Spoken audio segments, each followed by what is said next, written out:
اللہ پاک نے اسی پارے کے اندر روزے کی فرضیت کا حکم دیا کہ ایمان والو تم پہ روزے فرض کیے گئے جیسا کہ تم سے پہلے والے لوگوں پر فرض کیے گئے تھے، اور روزہ فرض اس لیے کیا گیا ہے تاکہ تمہارے اندر تقوی پیدا ہو جائے۔ اور تقوی کس بات کا نام ہے؟ تقوی اس کیفیت کا نام ہے کہ انسان زندگی کا ہر قدم اٹھاتے ہوئے یہ سوچے کہ میرا رب میرے اس قدم اٹھانے سے راضی ہوگا یا ناراض ہو جائے گا۔ جس انسان کے دل میں یہ خوف پیدا ہو جائے کہ میرے اعمال کہیں میرے رب کو مجھ سے ناراض نہ کر دیں، ایسے شخص کو متقی کہا جاتا ہے۔ پھر روزے کی مزید ڈیٹیلز کا بیان کیا۔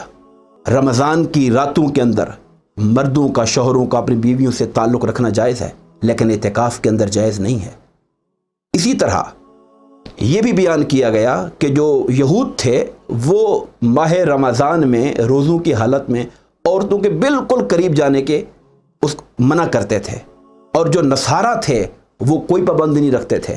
اللہ رب العزت نے قرآن مجید کے اندر مسلمانوں کے لیے اس کی درمیانی راہ عطا فرمائی اور ارشاد فرمایا کہ تمہارے لیے حکم یہ ہے کہ تم لوگ جو ہے وہ اپنے آپ کو عورتوں کے ساتھ، تمہارے تعلق کی نوعیت یہ ہو جائے گی کہ تم ان کے ساتھ روٹین کی حد تک معاملہ تو کر سکتے ہو۔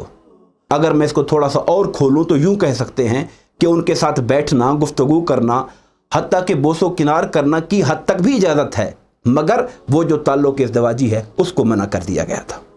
انفاق فی سبیل اللہ کا بیان کیا کہ اللہ کی راہ میں خرچ کرنا۔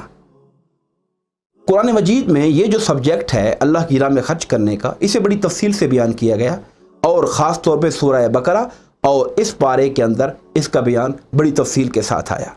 اللہ رب العزت نے یہاں اس پارے میں بطور خاص جس چیز کا بیان ہوا وہ یہ کہ اہمیت اس بات کی نہیں ہے کہ آپ کیا خرچ کرتے ہیں، بلکہ اہمیت اس بات کی ہے کہ آپ جو کچھ خرچ کر رہے ہیں اس کو کہاں خرچ کرنا ہے، کس کو دینا ہے، کس نیت سے دینا ہے۔